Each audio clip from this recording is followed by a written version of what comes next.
Hello friends. आज की video में बात करेंगे हम अडानी पावर के बारे में। यहाँ पे काफ़ी बड़ी खबर निकल के आ रही है, जिसके चलते मुझे लगता है कि आने वाले टाइम में इसमें जो है ज़बरदस्त तेज़ी का दौर आपको बनते हुए नज़र आ सकता है। तो ऐसी क्या खबर है, ये डिस्कस करेंगे। और क्या शॉर्ट टर्म में भी आपको तेज़ी देखने को मिल सकती है या फिर लॉन्ग रन में देखने को मिलेगी सिर्फ, वो भी साथ में जानने की कोशिश करेंगे इस वीडियो में। फिर बात करेंगे हम आईटीसी के बारे में। आईटीसी को लेके भी एक काफ़ी शानदार खबर निकल के आ रही है, जिसका इम्पैक्ट इसका आपको शॉर्ट टर्म और लॉन्ग रन दोनों में ही पड़ते हुए नज़र आएगा। तो क्या इम्पैक्ट पड़ सकता है और कहाँ तक स्टॉक जा सकता है? क्या अब जो ऊपर लेवल से गिरावट हुई थी, लगभग 52 वीक्स लो के आसपास स्टॉक अभी ट्रेड कर रहा है, यहाँ से आपको रिकवरी देखने को मिल सकती है या फर्दर और हल्की फुल्की गिरावट देखने को मिल सकती है, साइडवेज जा सकता है? वो सारी चीज़ें जो है डिस्कस करेंगे। फिर बात करेंगे अशोक लेलैंड के बारे में। इन्होंने एक पार्टनरशिप करी है। अब किसके साथ पार्टनरशिप करी है और इसका क्या इम्पैक्ट स्टॉक पे पड़ता हुआ नज़र आ सकता है? क्या इसका इम्पैक्ट शॉर्ट टर्म पे ही देखने को मिलेगा या फिर लॉन्ग रन में भी देखने को मिलेगा? साथ में ये भी जानने की कोशिश करेंगे। तो सबसे पहले बात करते हैं यहाँ पे अडानी पावर के बारे में।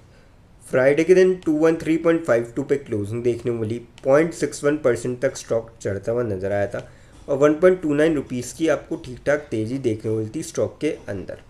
बात करी जाए अपडेट की इसके, Adani power 45 gigawatt target, ₹2 lakh crore capex plan among conference call highlight.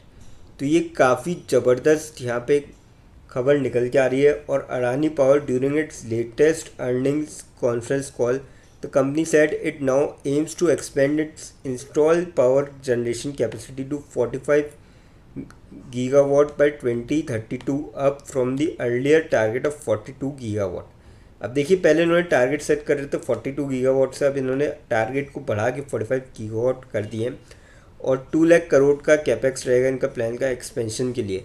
तो ये काफ़ी बड़ी खबर निकल के आ रही है और इसका इम्पैक्ट देखिए लॉन्ग रन में ही आपको स्टॉक पे पड़ता हुआ नज़र आएगा। अगर हम इसके रिटर्न की बात करें बीते 6 महीनों में, तो कंपनी 59% के आसपास चढ़ चुकी है। काफ़ी ज़बरदस्त आपको यहाँ पर रिटर्न देखने को मिल चुके हैं बीते 6 महीनों में। और बात करी जाए साल भर की, तो कंपनी ने 87% के यहाँ पे जोरदार रिटर्न दिखाए बीते एक साल में। 5 साल की अगर बात करी जाए 1013% की काफ़ी ज़बरदस्त रिटर्न देख सकते हो आप। 19-20 रुपये के आसपास स्टॉक था 2021 में और आज की तारीख में 213 चल रहा है, लगभग 200 रुपये प्लस हो चुका है। और 52 वीक्स हाई से भी थोड़ा यहाँ पे नीचे आ चुका है स्टॉक। 254 का हाई बनाया था कंपनी ने, 213 पे चल रहा है। तो 41 रुपये की गिरावट है, इसका डेफिनेटली फ़ायदा उठाया जा सकता है। कंपनी लगातार ग्रो कर रही है और आने वाले टाइम में भी आपको यहाँ से तगड़े रिटर्न देखने को मिल सकते हैं। अब बात करते हैं आईटीसी के बारे में। 284 पे क्लोजिंग देखने को मिली आपको फ्राइडे के दिन। 0.96% तक स्टॉक चढ़ता हुआ नजर आया और 2.7 रुपीज़ की तेज़ी देखने को मिली। बात कर जाए अपडेट की, ITC is now second largest FMCG company by revenue. तो ये काफ़ी बड़ी खबर निकल के आ रही है, सेकंड लार्जेस्ट कंपनी बन चुकी है।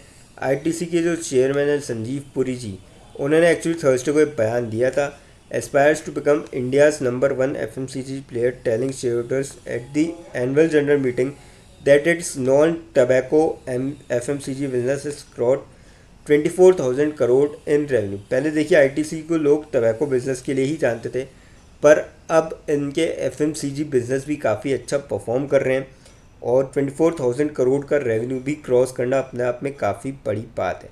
अब देखिए हिंदुस्तान यूनिलीवर ही इनसे आगे है, ahead of Nestle. The milestone makes in the second largest FMCG company by revenue after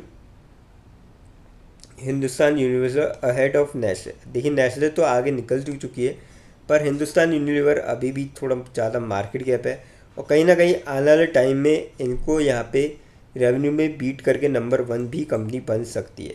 और सबसे अच्छी बात कि इनका इंडिया में ही नहीं है, बल्कि इनका जो है आपको वहाँ भी देखने को मिल रहा है। 70 कंट्रीज़ तक है इनका कारोबार। तो कहीं ना कहीं आपको काफ़ी ज़बरदस्त इम्पैक्ट आने वाले टाइम पे भी पड़ते हुए नज़र आएगा। तो मेरे ख्याल से स्टॉक को लॉन्ग टर्म के पॉइंट ऑफ व्यू से बाइंग करी जा सकती है। फंडामेंटली काफ़ी स्ट्रॉन्ग है, लगातार ग्रो कर रही है और ऐसे में यहाँ पे ज़बरदस्त तेज़ी डेफिनेटली बनते हुए नज़र आएगी।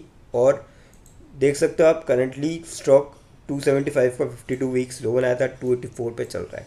साथ ही साथ कुछ ब्रोकर जो है वो पुलिस यहाँ पे थोड़े नज़र आ रहे हैं, 5 से 7% की अपसाइड यहाँ पे बन सकते हैं।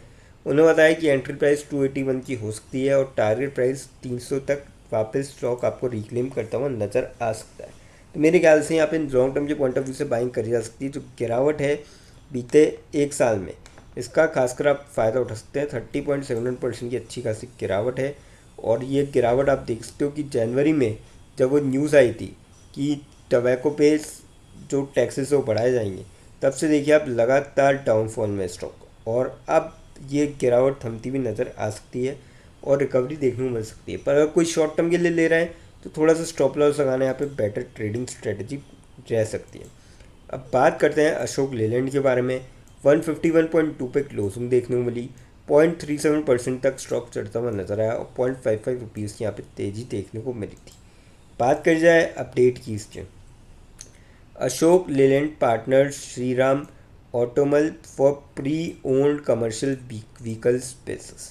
तो ये काफ़ी बड़ी जो है पार्टनरशिप है दोनों कंपनीज़ के बीच में, और इन्होंने जो एक्चुअली ये थर्सडे को अनाउंस करी थी partnership with Shriram Automall India limited for buying and selling pre owned commercial vehicles. इस पार्टनरशिप के अंदर जो दोनों फर्में एस्टेब्लिश करेगी रोबस्ट और transparent ecosystems for certified pre owned vehicles commercial vehicles, Ashok Leyland said in a statement. तो काफ़ी शानदार खबर है और इसका इम्पैक्ट कहीं ना कहीं आपको लॉन्ग टर्म में भी पड़ता हुआ नज़र आएगा। तो मेरे ख्याल से इस स्टॉक को आप ले सकते हैं। इस स्टॉक में अगर आप देखोगे बीते एक महीने में 4% की गिरावट हो चुकी है। ईयर टू डेट देखोगे तो 18.22% की काफ़ी सही यहाँ पे गिरावट है। इसका आप फ़ायदा उठा सकते हैं जो भी 1 जनवरी से अब तक गिरावट हुई है। कंपनी फंडामेंटली काफ़ी स्ट्रॉन्ग है, लगातार ग्रो भी कर रही है। और अभी आपने अगर कुछ चीज़ अगर नोटिस करी होगी बीते एक महीने से कि 150 के लेवल्स को कई बार ये टेस्ट कर चुका है स्टॉक। अगर मैं आपको ग्राफ दिखाऊँ यहाँ पे, तो 2-3 बार ऐसा हुआ है कि 150 के आसपास गया है। देखिए आप 149 नीचे गया था, फिर वापस टेस्ट करके ऊपर आया। तो अगर जब तक ये 150 से ऊपर रहेगा तब तक चांसेस है कि आपको यहाँ पे तेज़ी बनते हुए नज़र आए, क्योंकि 150 काफ़ी ज़्यादा क्रूशल जोन है। यहाँ से अगर नीचे जाता है तो थोड़ा बहुत आपको नीचे जाता हुआ नज़र आ सकता है। तो आप निवेश देख के कर सकते हैं। लेकिन फ्रेंड्स, कोई भी इन्वेस्टमेंट करने से पहले फाइनेंशियल एडवाइज़र से कंसल्ट करें या खुद की रिसर्च करें, क्योंकि वीडियो नॉलेज के पर्पज़ के लिए, इन्वेस्टमेंट के लिए नहीं। दोस्तों, अगर वीडियो अच्छी लगी हो तो चैनल को लाइक और सब्सक्राइब ज़रूर करें ताकि आने वाले टाइम में आपको जो है और भी अपडेट्स मिलते रहें। थैंक यू दोस्तों।